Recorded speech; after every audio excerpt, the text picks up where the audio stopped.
Merhabalar, kanalıma hoş geldiniz sevgili örgü sever dostlarım. Bu videoda biraz daha artık bahara uygun bir hırka örüyoruz.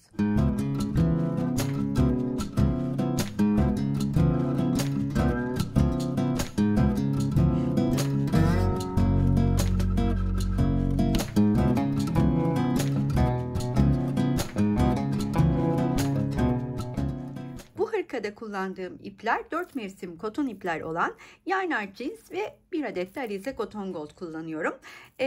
Benim elimde Yarn Jeans'in 05'i bittiği için Alize Cotton Gold'un 67'sini kullandım ama sizler sadece Yarn Jeans ile devam etmek isterseniz 05'i kullanabilirsiniz. Diğer 3 ipim Yarn Jeans 46, 68 ve 48. 3 milim tığ ile örüyorum bu hırkamı. 36'dan 42 bedene kadar çok rahatlıkla uyum sağlayacak bir ölçüde çalışıyor olacağız. Videonun sonunda ise ölçüleri ne şekilde büyütebilirsiniz ya da küçültebilirsiniz fikirler vermeye çalışacağım. Videoya kısa bir ara. Sizlere katıl butonundan söz etmek istiyorum. Katıl butonuna tıklayarak oradaki seçeneklerden birini kendinize göre değerlendirip bana destek olabilirsiniz. Bütün katıl destekçilerime kucak dolusu sevgiler, teşekkürler. Toplamda 66 tane motif öreceğiz. Bu 66 tane motifin 6 çarpı 5 30 tanesini arkaya, 6 çarpı 4 24 tanesini öne, 12 tanesini de kollarda kullanacağız. Yani toplamda 66 tane motife ihtiyacımız olacak. Bu motifleri 5 sıra halinde hanım dilendi yani babaanne kareleri dediğimiz teknikle örüyorum. Motiflerimin ölçüsünü şimdi size vereceğim. Birleştirme kenarı olmaksızın motiflerim 11 santim. Şimdi burada birleştirme kenarıyla ölçü verecek olursam eğer size 12 santimde o şekilde olmuş oluyor. Burada farklı dikkat ettiğinizde motiflerim tek düz renk, birleştirirken hep farklı renk kullandım. 4 tane motifi birbirine nasıl eklediğini sizinle paylaşacağım. Sizler daha sonra rahatlıkla örebileceksiniz. Bütününde de nasıl yaptığım, birleştirmeyi nasıl ilerlettiğimi 4 motifin üstünde çözebileceksiniz. Öyleyse 4 tane motifimi alıyorum ve sizlerle birlikte birleştirmeye başlıyorum. Birleştirme boyunca da her motiften, renginden ihtiyacım olacak. Daha sonrasında hepsinin etrafını birleştirip hırkayı bütün haline getirdiğimde ben ana renk olarak 67'yi kullanacağım. Yani hırkanın etrafında ve kol patında 67'yi kullanıyor olacağım. Siz de içinden bir rengi seçerek hırkanızı onunla bütünleyebilirsiniz. Şimdi aldığım bir motifin, herhangi bir motifin etrafını buradaki renk kombinlerinden biriyle, hiç fark etmez, 48'i aldım şu anda. Etrafını örmeye başlayacağım. Aynı tekniği kullanarak köşeden başlıyorum. Şöyle nasıl başladığımı göstereyim. Motifin yapımını bu videoda sizler için yeniden örmüyorum ama nasıl ördüğümü merak edenlere bu videonun altına linkini bırakacağım. Motifleri de benimle birlikte örebilirsiniz. Köşeye geldim. Şimdi tığın üstüne ipimi aldım ilmek çıkarttıktan sonra ve şu şekilde örmeye başlıyorum. İlk yalancı trabzanımı ördüm. Tığın üstüne ipimi aldım ve arkadan gelen ipi de gizlemek için örüyorum. Bu da benim ikinci ikili trabzanım. Bir kere daha bu ipi de tekrar öreceğim ve örerek de bakın tamamen kaybettim. Hiç arada zincirim yok. Eğer ihtiyaç hissederseniz tabii ki sizler de arada zincir çekebilirsiniz. Örgünüze göre bu durumu değerlendirin derim.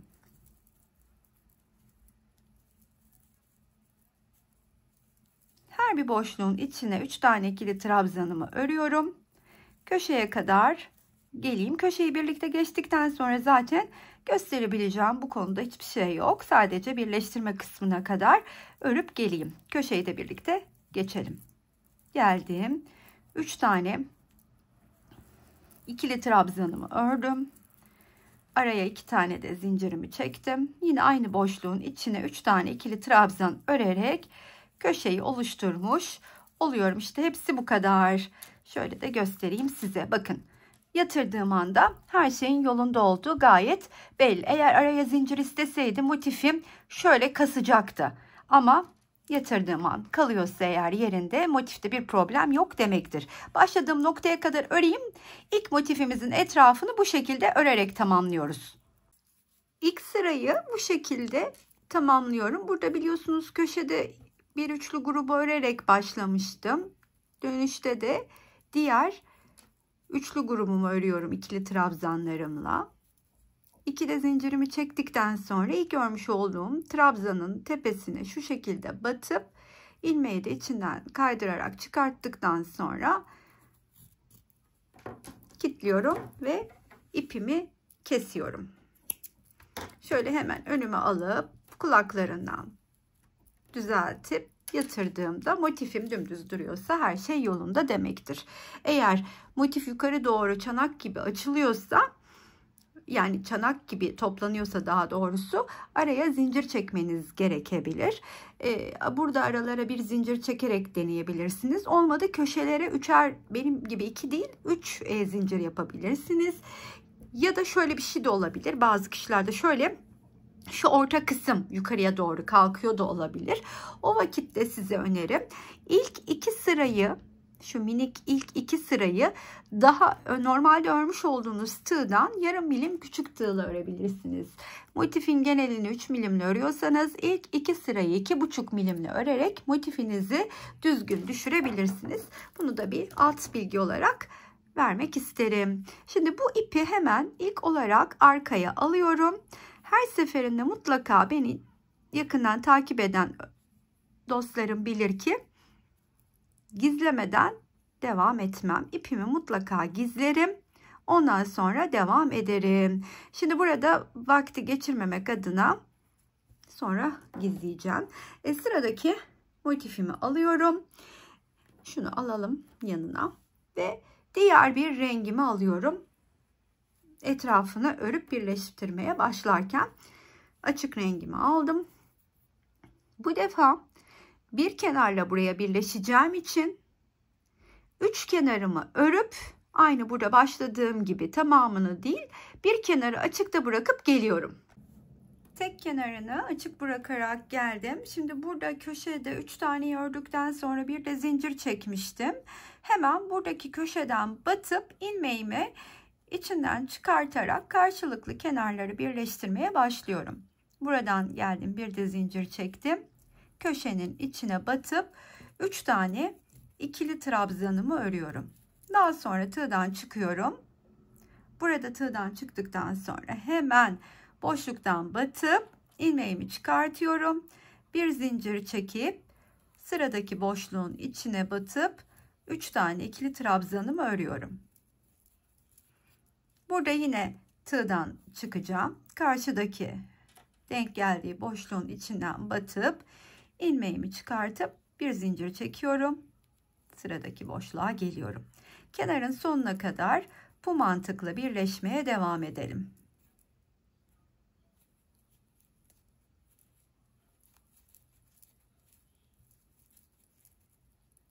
Köşeye geldiğimde köşeye 3 tane hemen ikili trabzanımı örüyorum. Bir zincir çekip tığdan çıkıyorum köşede olduğum için. Karşı motifin köşe boşluğuna batıp ilmeğimi içinden çıkartıp bir zincir daha çekiyorum ve ilk örmüş olduğum üçlü grubun tepesine yine kaydırarak gelip sıkıştırdıktan sonra ipimi keseceğim. Şimdi 2 tane motifimi böylelikle birbirine eklemiş oldum. Sırada 3. motifim var. Bunun için de hemen ne yapıyorum? Yeni rengimi ve onun etrafını öreceğim. Diğer rengi alıyorum. Bunun etrafını örerken son bir kenarını açık bırakacağım, yine aynı burada olduğu gibi buraya eklemeye geleceğim. 3. motifimizi de tek kenarı açık olacak şekilde bırakıp geldim. Burada bu 2 motiften şu ikisinin birleştiği yerden ortak olan noktaya şöyle en sağlam olacak şekilde batıyorum. İlmeğimi içinden çıkarttıktan sonra bir zincir çekiyorum ve hemen bu köşenin içine diğer üçlü grubumu örüyorum. Tığdan çıktım. Karşısındaki boşluktan ilmeğimi çıkartıp bir zincirimi çektim. Göstermiş olduğum birleştirme tekniğiyle kenarın sonuna kadar ilerliyorum.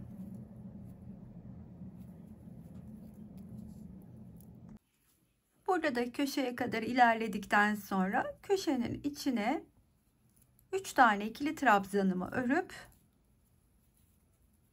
bir de zincir çekip bu boşluğun içinden batıyorum. İlmeğimi çıkartıp yeniden bir zincir çekiyorum ve yine ilk örmüş olduğum trabzanın tepesine batıp kaydırarak geldim. Şimdi sıra artık dördüncü motifi eklemekte. Dördüncü motifi ekledikten sonra zaten bütün mantığını da kavramış olacağız. Buraya bunu ekleyeceğiz. Yani bu ne demek oluyor? Bizim iki kenarının açık kalmasına ihtiyacımız var. Diğer bir rengi alıyorum. İşte mantık bu şekilde ilerliyor birleştirmede. Hemen iki kenarını açık bırakacak şekilde iki kenarını örüp geliyorum. İki kenarını açık bırakıp geldiğim motifimi bu köşeden şimdi birleştirmeye başlayacağım. Hemen batıyorum.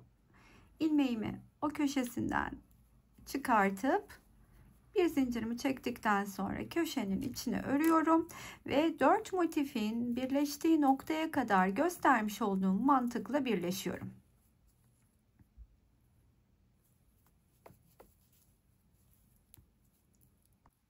Dördünü birleştiği noktaya kadar yaklaştım. Şimdi buraya geldiğimde yine köşemin içine 3 tane ikili trabzanımı örüyorum.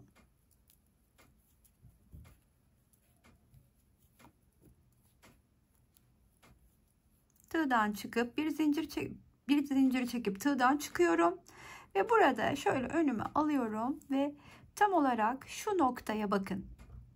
Tam orta noktaya batıyorum ve hemen içinden ilmeğimi çıkartıp bir zinciri çektikten sonra bu köşenin içine geliyorum. Diğer üçlü grubumu örüyorum. Ve kenarın sonuna kadar da ilerlemeye devam edeceğim. Şimdi karşılıklı birleşerek şöyle hemen şu üçlüyü de örüp size göstereyim ortasının nasıl olduğunu. Şu şekilde birleşmiş olduk. Gayet muntazam ve düzgün bir birleşme. Sonuna kadar ilerleyeyim. Kenarın sonuna kadar geldim. En son göstermiş olduğum gibi aslında yine buradaki köşenin içine gelip son 3 tanemi ördükten sonra hemen tığdan bir zincir çekip çıkıyorum. Arkasından dolanıp yine burada bir zincirimi çekiyorum. Buradaki üçlümün tepesine ilk ördüğümün batıp ipimi keseceğim. İşte bu benim birleştirme tekniğim. Hırka boyunca kullanacağım. Ben 4 tane de gösterdim ama artık ben bunu size gösterdikten sonra siz dilediğiniz kadar motifi birbirine ekleyebilirsiniz. Bunun altını çizmek istiyorum. Şimdi bu önümdeki benim 6x5 30 tane motifle oluşturduğum hırkamın arka parçası. Ben artık bunu bitirdim. 6x5 30 motiflik arka kısmını bitirdikten sonra bunu ön tarafını örmeye başlayacağım. Yine böyle tek tek birleşerek. Bunun için ben bir tarafını öreyim, bitireyim, bir tarafı tamamıyla bitireyim. Diğer tarafı örerken hem o bize referans olur, onun üstünde size gösterebilirim diye düşündüm. Bunun için ilk olarak ne yapıyorum? Parçamı hemen şöyle çeviriyorum. Çevirdikten sonra önüme böyle yatırıp hemen sağ ve sol olmak üzere ortadaki motifi boşta bırakacağım. Ense boşluğumun motifi o benim çünkü. Buralardan başlayacağım. Şimdi dediğim gibi bir tarafı tamamıyla yapıp onun üstünde göstereceğim. Diğer tarafı da birlikte örelim. Hırkamın Bir tarafını tamamladım. Hatta kol evine kolunu yerleştirdim. Kol ağzını ördüm, geldim. Şimdi bunun üstünde nasıl ilerlediğimi gösterirken burada da motifleri yerine birlikte yerleştirmeye başlayacağız. Bu kısma geldiğimde yapacağım işlem şöyle olacak. İlk olarak aynı burada yaptığım gibi bir tane motifin burada da bir kenarını açıkta bıraktım. 3 kenarını ördüm. Bir kenarını üst omuzla birleştim. Yani burada aynı işlemi yapacağım. Daha sonra ise yine iki kenarını örerek geldiğim motifim, yani o motifte bu olacak. İki kenarını örerek geldiğim motifi bu tarafta ve bu tarafta farklı yapıyorum. Burayı anlatmak istiyorum. Şimdi buradaki motifi iki kenarını ördükten sonra tutma şeklim böyle oluyor. Sağ tarafıma yatırdığıma iki kenarını bu şekilde örüp geliyorum. Buraya koyuyorum ve buranın tam ortasına kadar, yani bakın iki tane şu kısmı görüyorsunuz. İkisini sağda, ikisini aşağıda bırakıyorum. Şuraya kadar birleşiyorum. Zaten burada da gözüküyor, bakınız. Tam ortasına kadar arka tarafla birleşiyorum. Ortasını ise kol evi için açık bırakıyorum. Yani motifimi bu şekilde tutup yerleştiriyorum. Buraya kadar geldim. Buraya geldim. Şuraya kadar birleşerek ördükten sonra şu kadarcık kısmı açıkta bırakıyorum. Daha sonra buradan da örerek gelip burayla birleşiyorum. Buraya geldiğimde ise motifimin örmüş olduğum iki kenarını bu şekilde tutuyorum. Ve bunu buraya yerleştireceğim. O zaman ilk iki motifimizi birlikte tekrarlayarak yerine yerleştirmeye başlayalım. Ondan sonra zaten en önemli detay kol evine yerleştireceğimiz buradaki bu motifle buradaki bu motif oluyor. Geri kalanı aynı birleştirme tekniğini gösterdiğim gibi uygulayanlar yerine rahatlıkla yerleştirecekler.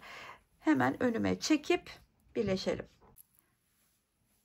Üç kenarını örmüştük biliyorsunuz. Şu en solda köşede kalan motif önümde. Bunu buraya birleştirmek için şu ikisinin arkadan birleşmiş olduğu yeri döndürüp tam olarak orta noktasını bulup batıyorum.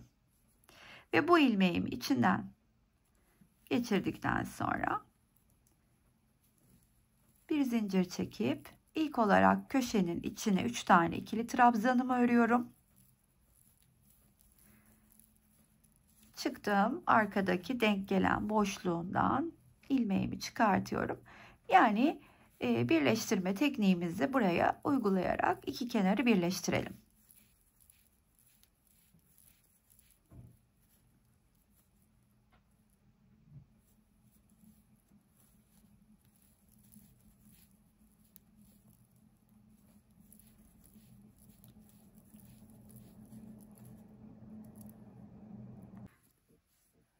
Köşeye kadar ilerledim. Burada köşenin bir diğer üçlü grubunu tamamlayıp bir zincir çekiyorum ve arkadaki köşenin içinden ilmeğimi çıkartıyorum. Bir de zincir çektikten sonra hemen burada ilk örmüş olduğum trabzanın tepesine kaydırarak gelip kilitledikten sonra ipimi de keseceğim. Şöyle söylemek isterim. Bu ilk motifimizi bu şekilde yerine yerleştirdik. Artık bu bize kılavuzluk edecek. Sağına, soluna, altına motifler yerleştirerek kol evini birçok parçayı oluşturacağız. Şunu tekrar hatırlatmak isterim. Şu ortada kalan motifimiz bizim ensede kalan motifimiz. Orada herhangi bir işlem yapmıyoruz. Sağdaki iki motiflik alanla soldaki iki motiflik alanın altına doğru çalışıyoruz önü. Orta kısım boş kalacak. Bunun da altını çizeyim. Şimdi sıradaki motifimi aldım. Dediğim gibi buraya yerleştirirken zaten bakın hemen önümüze aldığımızda net bir şekilde neyi nereye yerleştireceğimiz ortada. Bu şekilde tutmam gerekiyor. Burada motif olmadığını varsaydığımızda ise hemen önüme çekiyorum. Şimdi burada motifin yok olduğunu sayalım. Zaten böyle tutmamız gerektiğini bize bu ilk eklediğimiz motifte gösteriyor. Dediğim gibi bu kısma geldiğimizde yandan ilk başlıyoruz ve tam ortasına kadar birleşiyoruz. Burayı açık bırakıp şu kadarlık alanı açık bırakıp üstte ilk eklediğimiz motifle üst kenarı birleştiriyoruz. Bir kez daha altını çizmiş olayım. Buraya geldiğimde de yine gösteriyorum şöyle. Bu defa yandan değil üstteki motiften birleşmeye başlıyorum. Sağdaki ve soldaki fark bu. Benim bu anlattığımı sol elini kullanan arkadaşlarım yaptığımın tersini yaparak uygulamaları gerekiyor. Yani benim solda yaptığımız sağ, sağda yaptığımız sol uygulayacaklar. Köşeyi örmüştük zaten. Hemen buradan batıp, şimdi şurada birazcık kadrajımızı da yaklaştıralım. İlmeğimi çıkartıyorum. Bir zincir çekip bu karşılıklı üst kenarı birleştirelim. Bu kenarın sonuna kadar ilerleyin birleşerek şu kısmı birlikte geçelim. Köşeye kadar ilerledim. Şimdi köşemi birleştiriyorum hemen üst köşenin içinden ilmeği çıkartarak ve şöyle önüme yatırıp göstereyim hemen size hangi aşamadayız. Şimdi buraya kadar bunu şimdi köşenin içine öreceğim. Bir tane buraya öreceğim. Bir tane buraya öreceğim ve burayı ördükten sonra arka tarafla birleşerek burada bir motiflik alan oluştururken toplamda da 3 motiflik kol evini oluşturmuş olacağız. O zaman hemen ne yapıyorum burada? Bir zincir çektim. İlk olarak köşenin içine 3 tane ikili trabzanımı örüyorum. Daha sonra iki tane boşluğa yine 3 tane ikili trabzanımı örüp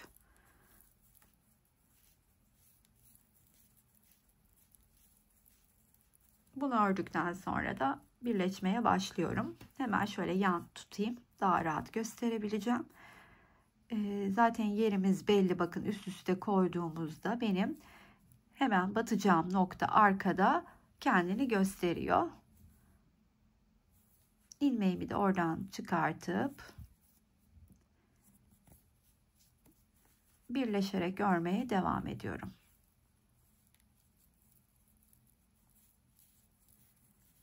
Çıktım. Hemen şuradan ilmeğimi çıkarttım.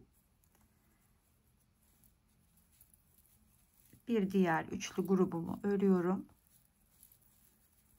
Yine çıktım tığdan. Ve köşedeyiz. 1, 2 ve 3. Bir zincir çekiyorum. Bakın burada şöyle yapacağım. Bir zincir çektim. Tığdan çıktım. Arkadaki şu iki motifin birleştiği tam böyle orta noktayı bulup batıyorum. Pardon, şöyle batacağım. Yani 2 diş alarak ilmeğimi içinden çıkartıp bir zincir çekiyorum ve buraya gelip ilk örmüş olduğum trabzanın tepesine batıp bir kere kilitledikten sonra, pardon, bir kez zincir çektikten sonra güzelce kilitlemiş oldum. İşte kol evini bu şekilde oluşturdum. Şimdi bundan sonra nasıl ilerliyorum? Aslında oldukça basit. Bir kısmını birlikte yine yapmaya devam edelim. Mesela ne yapacağım? Hemen bunun altına sıradaki birleştireceğim motiflerden birini alıyorum. Ne yapıyorum hemen? Uygun olanını şöyle aldım. Zaten bakın iki kenarını örmüştüm. Bu kenarını ve bu kenarını bunu buraya birleştireceğim derken altına derken aynı mantıkla burayı tamamlayacağız. Sonra ise buradan üstten gelerek aşağıya kadar birleştireceğiz. Şimdi ben size bütünde göstereyim. Buradaki en önemli detay kol evini birlikte oluşturabilmemizde. Şimdi birleştirme mantığını bildiğimiz için bakın böyle dümdüz bu kenarı aşağıya kadar yanla birleşerek yan tarafla birleştireceğim. Daha sonra hemen yan taraftakini geçeceğim. 2 sıra yaptıktan sonra tamamlamış olacağım. Burada da yanla birleşerek aşağıya kadar geleceğim. Sonra buradaki motifimi eklemeye başlayacağım. Tabii üstte birleşiyorum. Sonra bu kenarla tamamlıyorum derken aşağıya kadar. Burada da yapacağım işlem aynı. Hiç farklı bir işlem yok. Önü de bu mantıkla tamamlayıp geleyim. Bu tarafında ön kısmını tamamlamış olduk. Şimdi kolu nasıl yerleştireceğimi göstermek istiyorum size. Bunun için de kol evini hemen önüme alıyorum ve ilk olarak şurada kol altında oluşturmuş olduğumuz şu kısma bir tane motifimi yerleştirerek başlayacağım. 3 kenarını örüp tek kenarını açıkta bırakmış olduğum motifimi alıp kol evine yerleştireceğim hemen. Şöyle göstermek isterim. Bakın. Buraya şuradan başlayacağım. Tam ortasına kadar geleceğim. Diğer yarısını da buraya ekleyeceğim. Birlikte örelim. Şu sökmüşüm. Hemen 3. trabzanımı da öreyim. Zincirimizi çekelim. Köşenin tekrardan şöyle göstermek isterim. Bakınız motifimin 3 kenarı da yeni rengimle örülü. Başlayacağım nokta ise ilk olarak şu kısmın şurası. Şöyle yine buradaki ortak yere batıyorum. Bir de zincirimi çektikten sonra 3 tane ikili trabzanımı köşeye öreceğim.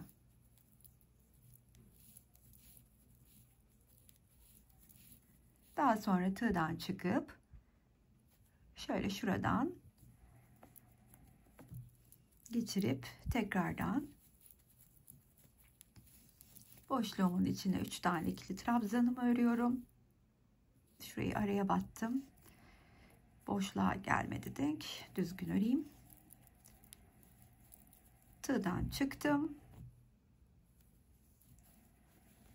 Buraya geldiğimde ise bakın şimdi tam orta kısım olmuş olacak. Üçüncüyü ördüm. Bu orta noktaya batıp hemen içinden geçiriyorum ve bu 2 taneyi örüp yan tarafa, yani şu 2 boşlukla yan tarafa da birleşiyorum. Şimdi size biraz daha geniş açıda göstereceğim. Birleştireyim. Bu tarafa dönmüş oldum bu üçlü grupla.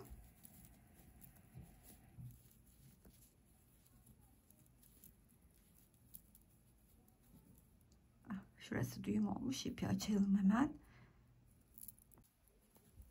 Bunu da karşıyla birleştirelim. Sıra geldi köşeye. Şimdi köşeye gelmeden evvel şöyle bakınız göstereyim. Tam olarak nasıl geçtik. Bu köşenin içine de 3 tane ikili trabzanımı örüyorum.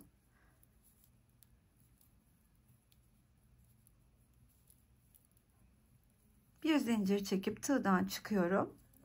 Bakın yine karşıdaki motiflerin birleştiği yerin şöyle içinden batıp ilmeğimi çıkartacağım.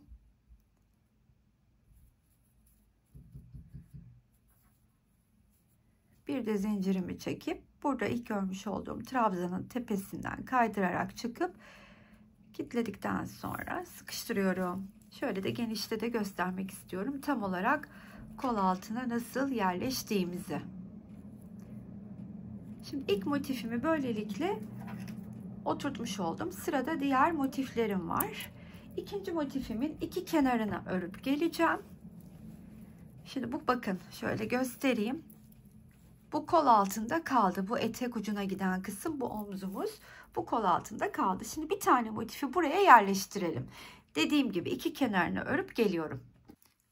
2 kenarını örüp geldiğim motifimin açık olan 2 kenarını ise tam olarak buraya yerleştireceğim. Onun için de bu köşeden başlıyorum. Bakınız şöyle ve şöyle ikinci kol evine ikinci motifimizi de yerleştirelim.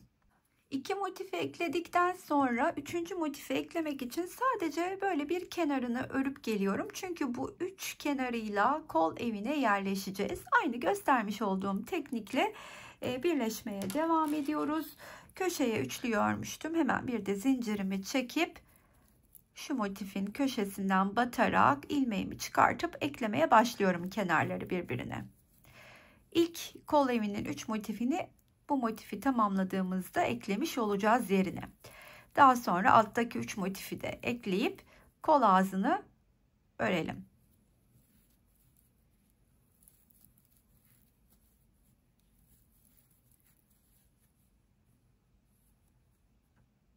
Kolun ikinci üçlü motifine geçtiğimde, yani kol evine ilk üçlüyü yerleştirdim. Boyuna doğru ikinci üçlüyü yerleştireceğim. Kol boyunu motifle uzatıp daha uzun örmek isteyenler aynı işlemi bir kere daha tekrarlayabilirler. Ama biz sahibesi kolunu bu tarz istediği için bu şekilde çalıştım. Siz de finale göre kendi beğeninizi tercih ederek sonlandırabilirsiniz kolu da. Şimdi burada bakın, kol altına biliyorsunuz şu yarısını böyle yarısını buraya yerleştirmiştim. Yine bir tane motifimin üç kenarını örüp geldim. Tam onun altına denk getirerek yeni motifimi birleştirmeye başlıyorum. Bunu bir kere göstermek istedim size. Sonrasında ise diğer iki tane motifi nasıl yerleştirdim size aynı mantıkla kol yapımını da tamamlayacağım. Daha sonra birlikte kol ağzını örmeye geçebiliriz.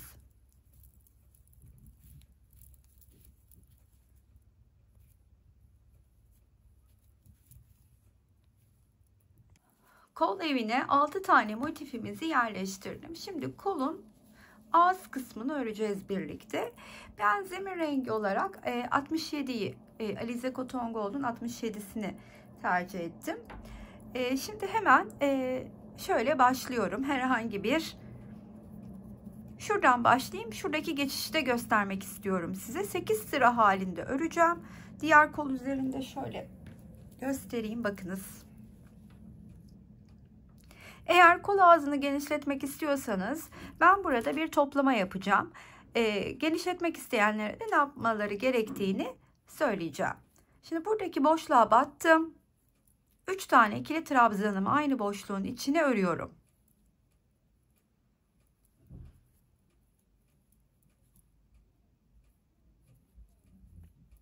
Daha sonra bu kısımdaki geçişe geldiğimdeki bütün diğer kol ağzındaki 3 yerde de aynı işlemi yapacağım.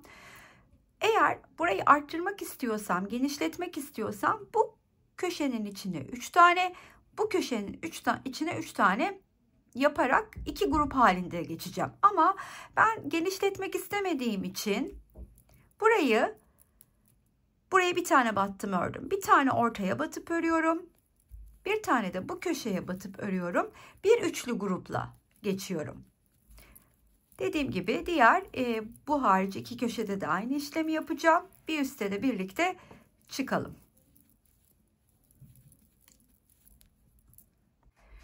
Son boşluğa 3 taneyi ördükten sonra bir üstte birlikte çıkalım istedim. Hemen ilk örmüş olduğum trabzanın tepesine batıyorum. İçinden ilmeği çıkartıp ikisini bir örerek iki üçlü grubun ortasında kalıyorum.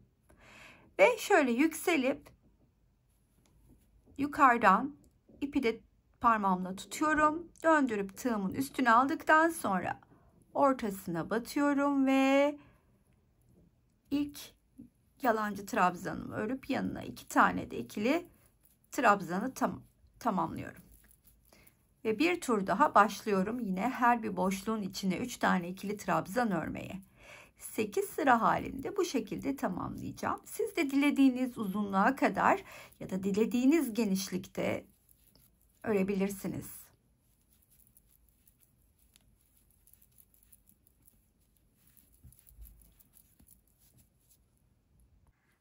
Kollarını da tamamladık hırkamızın. Şimdi sırada etrafını örmek var. Aynı kolda yaptığım gibi hırkamın etrafını da öreceğim. Birlikte başlayalım. Dilediğiniz genişlikte ve kalınlıkta örebilirsiniz. Tabi bu kısımda örme yaparken hırkanın bedenini büyütmenizin de mümkün olduğunu hatırlatmak isterim. Geniş örerek bir, hatta belki de 2 bedene kadar hırkanın bedenini büyütebilir, genişletebilirsiniz. Ben nereden başlıyordum? Hemen şöyle hatırlatmak isterim. Kol altından devam edip kol altından gelen kısma denk gelerek başlıyordum. Şimdi hırkanın etrafı, kolunu örerken burada bir üçlü yapmıştık biliyorsunuz. Bir buraya, bir buraya, bir buraya batmıştım ama etrafında örerken biraz daha geniş tutmak amaçlı bu kısma bir tane üçlü öreceğim.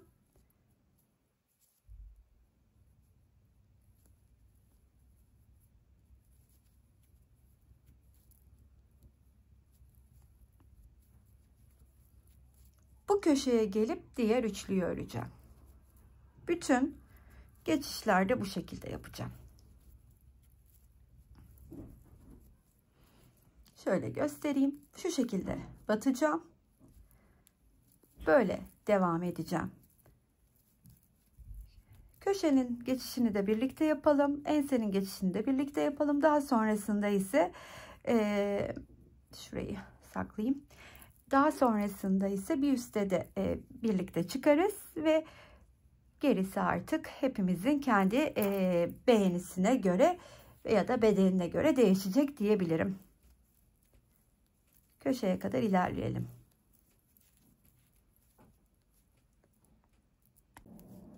Köşeye geldiğimde ise yine aynen 3 tane ikili trabzanımı ilk olarak örüyorum. 2 zincir çekip köşede 2 zincir çekeceğim. Aynı boşluğun içine 3 tane diğer ikili trabzanımı daha örüyorum. Enseye kadar da böyle devam edelim. Ensedeki geçişi de beraberce yapalım.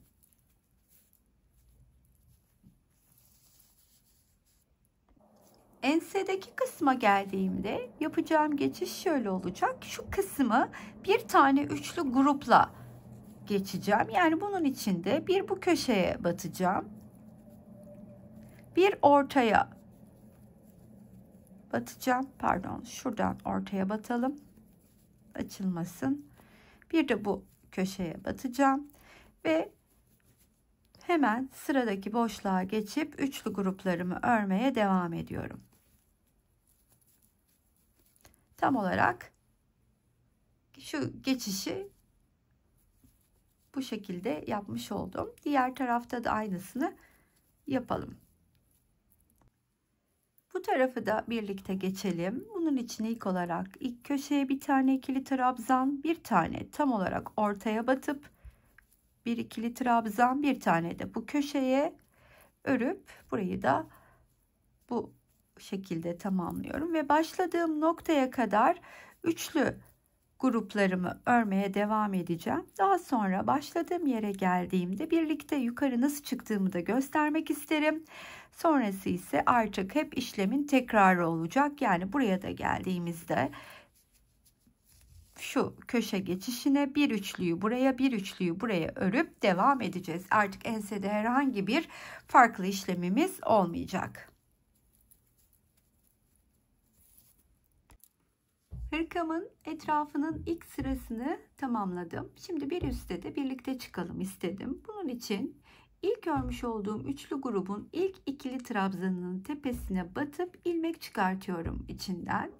Daha sonra tığımdaki 2 ilmeği birlikte örüp iki tane ayrı grubun arasında kalıyorum.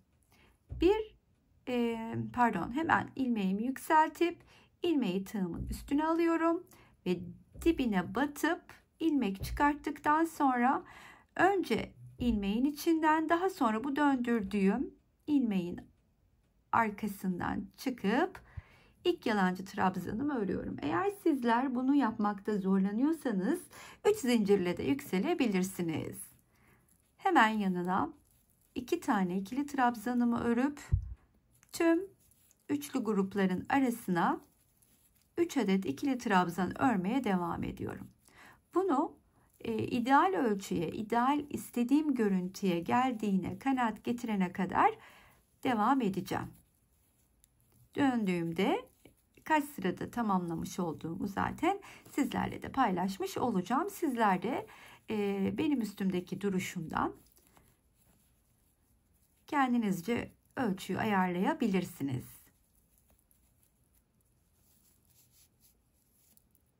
Evet efendim, yine en sevdiğimiz kısım, finale geldik. Vallahi böyle çok zarif, sade, güzel bir hırka oldu. Umarım üstümde duruşunu da beğenmişsinizdir. 36'dan 42 bedene kadar rahatlıkla bu hırkayı giyer.